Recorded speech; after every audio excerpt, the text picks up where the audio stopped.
In the near future, brain chips have the potential to improve millions of lives. But what happens with another decade of improvement? What happens if, as experts claim, humans merge with superintelligent AI and anyone can buy a photographic memory, upload into simulations, or communicate telepathically from chip to chip? In theory, it could give you complete control over your thoughts, emotions, and desires. Or perhaps, it could control you. Here's the truth.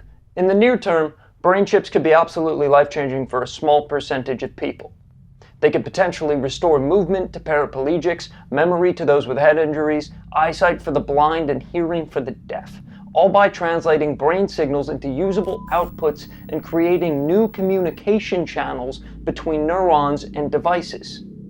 But as the timeline extends, the capabilities increase and become exponentially more dangerous. So dangerous, they could potentially destroy the very fabric of what it means to be human, forcing us to rethink everything about what we thought we knew. In today's episode, we explore brain chips, why they're closer than you think, and why they might be even more dangerous than artificial intelligence itself. As always, don't panic.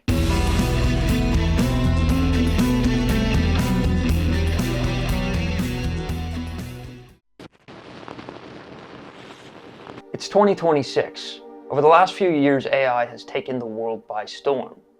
The job market has completely shifted. College graduates can't find work. Young people don't feel like they have a secure path forward. Old people resent what the world has become. You've heard about brain chips from time to time, but the concept still seems hard to believe. Until one day you come across a video of a paralyzed man that can play video games with only his brain chip. And not just Pong like monkeys could do a few years back, but first-person shooters. And not just play, but play them well.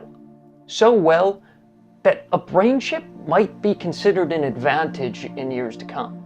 You come across another video. A man who can hardly move a muscle due to ALS is able to communicate with his kids again. Hi, I am Brad Smith. I'm the third person in the world to receive the Neuralink brain implant. I'm also the first person with ALS and the first nonverbal, which means that I rely on it for all communication. I am making this video using the brain-computer interface to control the mouse on my MacBook Pro. Using old voice recordings of himself and an AI model, he can now speak using his brain chip and the AI voice. Yet these life-changing capabilities are nothing compared to what is coming. So you go further down the rabbit hole. As I speak, only a handful of companies are working on brain-machine interfaces in a meaningful way. At the top of that list, we have Neuralink, Paradromics, Synchron, and Precision Neuroscience. Human trials have been running for the better part of a year, allowing for individuals with paralysis to use computers with only their mind. Here's how it works. Using the chip, they map specific neural patterns to specific movements. So if you're playing a first-person shooter, to fire, you could simply imagine pulling the trigger. Your paralyzed finger never moves, but the chip still picks up on the signal. Now you're probably wondering, can this chip literally read your mind? Well, the answer is not yet. Like I said, currently they only pick up on neural signals, which are then connected to a programmed action. They can't decipher your private thoughts. But remember, I said not yet. More on that later. Here's where it gets really freaky. Governments around the world have been funding secret programs researching and making brain chips for years. For example, DARPA, the US Defense Advanced Research Projects Agency, funded the Restoring Active Memory program. Their research includes techniques like transcranial stimulation, essentially using electrical or magnetic currents through the scalp to influence brain activity, all with the goal of boosting focus, memory, and situational awareness in combat. DARPA has also been funding brain memory interfaces for years. Not just chips that let you control the outside world, but ones designed to upgrade, repair, or even back up your brain's memory system itself. Experts are warning about the rise of so-called neuroweapons. As the title suggests, neurological weapons attack your mind and consciousness. Cognitive manipulation, for example, could be done by using brain chips to influence emotions, decisions, even beliefs. basically hacking your sense of agency. Those same experts are calling for neuroshields, basically a firewall and antivirus for your brain chip, defending against attacks on your cognitive autonomy. But here's the problem. No one actually knows how to build a neuroshield yet. And if that isn't solved, let's just say, the same way you don't want a thief holding the keys to your car, you don't want hackers holding the keys to your mind. But this is just the beginning. The current capabilities are pretty basic, but what might the 2030s look like? All right, the year is 2035. You're single and you live in New York City. Your monthly rent is $4,000 for a studio apartment, and the unemployment rate has reached 30% due to mass displacement caused by AI and robot automation. You graduated from college in the late 20s, right when AI started to really take over most entry-level jobs, so you couldn't find one in your field. Eventually, you gave in and found a job as a server, something that most people assumed AI couldn't affect. But last week, you lost that job when the restaurant shut down. In fact, most restaurants have shut down.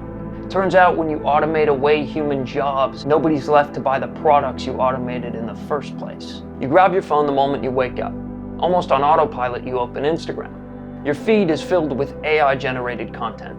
The only reason you know it's AI-generated is because there's a little icon in the corner that tells you.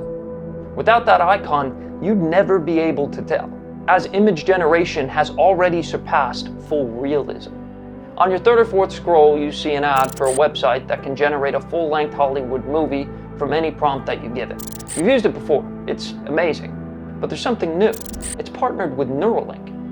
The tagline reads, "With Neuralink chips only, you don't even need a prompt. Just let the chip read your mind and we'll generate the perfect movie for you." That's right, you think to yourself. Today it comes out.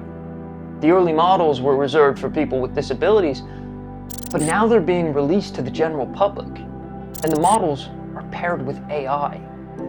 Many believe that this is going to change the very fabric of our reality. It's meant to help fix the unemployment crisis, allowing humans and AI to work symbiotically. You'll even be able to experience fully realistic simulations like VR, but instead of a headset, the brain chip simulates the fake reality directly into your mind. You go to Google. Neuralink is immediately suggested. Your gut sinks the moment you see it. $79,000. You can hardly pay rent. But if this thing is as good as they claim, what do you have to lose? You already lost your job, you have no savings. In a couple months, you'll be back at your parents' place, crammed in with your aunt, uncle, sister, and cousin who all moved in after losing their jobs too. On the website, there's a button. It reads, "Apply for a loan." So you click it. Many experts estimate that commercially viable brain chips are likely by the mid-2030s. Sounds far off, right? But think about 2015. Can you remember what you were doing then? It feels like a long time ago, but not that long. And yet, the tech already feels ancient. Since 2015, self-driving cars have become the norm, fully autonomous taxis are on the road, you don't scroll through Google anymore, AI answers your questions, deepfakes have taken the internet by storm. Now imagine it's 2035, and you're looking back on 2025, except this time with a brain chip that gives you absolute clarity. Every memory pristine. The shift will look completely obvious. Ray Kurzweil predicts that by the 2030s, human brains will connect directly to the cloud. The idea is that brain-computer interfaces would eventually allow your neurons to interact seamlessly with external storage and processing, basically making Google Drive or ChatGPT feel like part of your own memory and thinking. You'd even be able to back up thoughts and memories onto a computer, which is literally insane. The internet's beloved and favorite Sam Altman suggests that true high-bandwidth brain-computer interfaces could be one of the breakthroughs unlocked by super-intelligent AI around 2035. Elon Musk, also one of the internet's most beloved and favorite people, all around the world, everybody loves him, nobody doesn't like him in fact, predicts. Do you think there will be a world in the next couple of decades where it's hundreds of millions of people have Neuralinks? Yeah.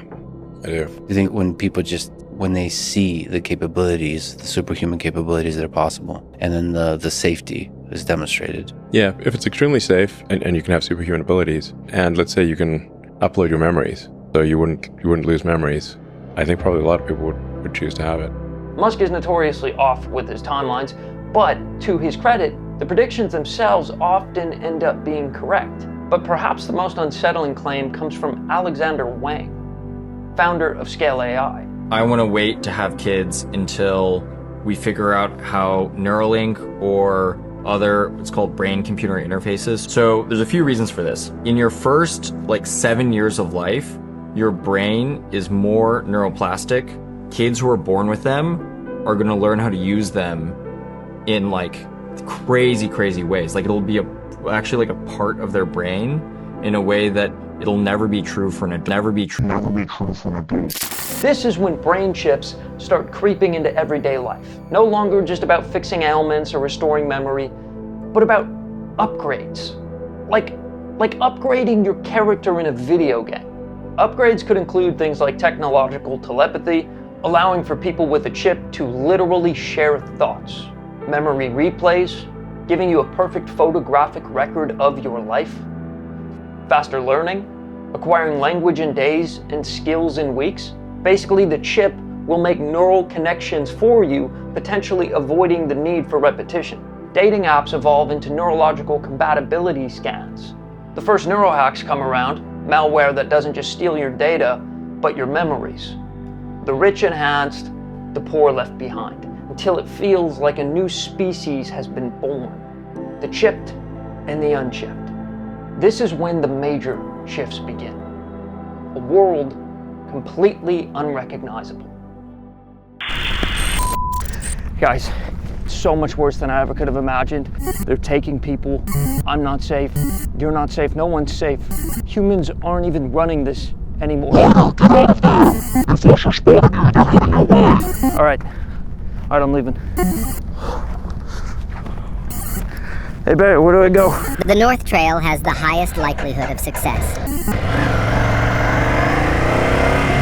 Yeah, that was an advertisement for my book. I know I've been talking about this for years now, but it's finally here. Okay, I really think it's going to surprise you. This is by far the best thing I have ever created. That's it. I don't do advertisements. That's all I wanted to say. Pre-order Daniel's first speculative fiction/sci-fi novel. By the late 2030s, the divide was clear. Cyborgs and naturals. The cyborgs had housing built for the naturals who'd been cast out of working society.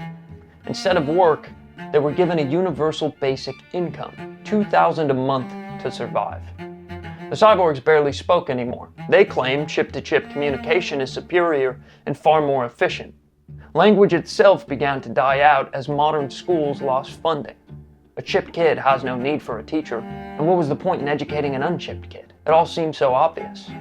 Back in the 2020s, they used screens and algorithms to control people. Now they're no longer just funneling in content and targeted ads. They're directly coding how chipped people see the world, stripping away individuality. And the scariest part? No one seems to be responsible for it. It isn't the corporate leaders anymore. It's their creation. The system is running itself. A machine that started its course thousands of years ago, but accelerated at warp speed in the early 2000s with the rise of smartphones and profit at all cost business models. No one knows the end goal. Most naturals spend their days in stimulation overload, playing games and watching entertainment specifically designed to entice their neurological makeup. They may not have a chip, but every piece of tech designed by those with a chip, they use. Capitalism has vanished. A handful of corporations bought out all the struggling businesses for pennies on the dollar. And the chipped who owned the businesses did whatever the system wanted, convinced it was their own choice. Millions chose to live full-time in simulations, completely giving up on the real world. For years, brain chips were like a superpower, giving people godlike capabilities. Then AI learned to read our minds better than we could. Then the you disappeared. AI built by AI. In a never-ending cycle. impossible to pinpoint where it started. Life is now the product of a system humans have no control over, and it's progressing at warp speed. Freedom isn't for everyone anymore. Maybe it never was. Maybe it was always reserved for the few willing to make the sacrifices to earn it. Okay, don't panic. This is obviously an extreme scenario. Highly unlikely, but not impossible. Every one of these outcomes could happen, at least in theory, with the capabilities of brain-machine interface devices. Now, it's also true that the future could turn out to be absolutely amazing, where future technology allows for more freedom and autonomy than humans have ever experienced before. Alright, before I let you go, let's end with the absolute most extreme possibilities for the 2040s and beyond. First, cognitive symbiosis. Everyone has their own onboard AI, a Jarvis in your head, whispering advice, guiding decisions in real time, except, here's the trick. They don't need to whisper. They implant the thought directly into your mind, making it feel like your own. Families, companies, even governments begin linking into shared hive minds. Thoughts synced at scale, potentially ending wars or creating them. Radically new senses emerge, not just night vision or magnetic fields, but entirely synthetic senses like X-ray vision. In theory, this is how it would work. Using an external device to pick up information you normally can't perceive, the chip translates those signals into a pattern the brain can understand. Electrodes then stimulate the visual cortex with those patterns in real time. It's all theoretical, of course, but potentially possible. Some chips may even let you toggle consciousness itself, meaning you could slow down time, speed it up, or filter out emotions. Then come simulations and digital immortality. Some people decide to abandon biology entirely, choosing to live in digital worlds full time. Think Ready Player One, but way more convincing. Now you can also choose to back up your consciousness onto a computer. But here's the trick. The copy of you is no longer you. It's a duplicate. But does that duplicate know it's a duplicate? Are we duplicates? Well, let's go even darker. Worst case. Corporate and government hive minds turn authoritarian. Thought crimes become literal. If they can read your mind, freedom of thought disappears. Jobs or schools require implants under the guise of efficiency and safety. Miss a payment? Now the bank can repossess your chip. All of your data, your memories, emotions are now theirs. Even pay-to-think business models could emerge, where the poor are stuck with laggy ad-filled mental software. But let's not forget the loss of self. If your personality is stored in the cloud, hackers could potentially edit it. Imagine waking up with someone else's childhood but never knowing the difference. Would you still be you? The black market could offer altered chips that deliver instant euphoria, stimulating every sense in your body. The ultimate drug, and it has an endless supply. Memories could be sold as entertainment. Trauma, intimacy, private moments, all up for auction. Hackers could develop ransomware that locks your memories. Pay us or you'll never remember your family again. Viruses could rewrite themselves, swapping faces, altering voices, even changing what you see. Eventually, society could fracture. The chip evolves so fast that the chipless become irrelevant, second-class citizens in their own species. Deepfakes could cloud perception until no one can agree on what's real. Truth itself could collapse, and objective reality could disintegrate. Here's the truth. Nothing stays the same. And while all of this is theoretically possible, it only happens if we allow it. You have much more power than you realize, at least over yourself. Control your addictions, avoid overstimulation, and most of all, don't panic. You want to know what's actually the craziest part about brain chips? When tyrannical powers use them to take control of people. Which, coincidentally, is exactly what happens in my new book. You'll have to read it to find out, please. It's cool, it's good. If you had a chance to read 1984 before anyone else, would you do it? That's crazy. I don't know why I just compared myself. This pre-order package is really cool. It's special edition, and honestly, you're just gonna be one of my favorite people if you buy it. So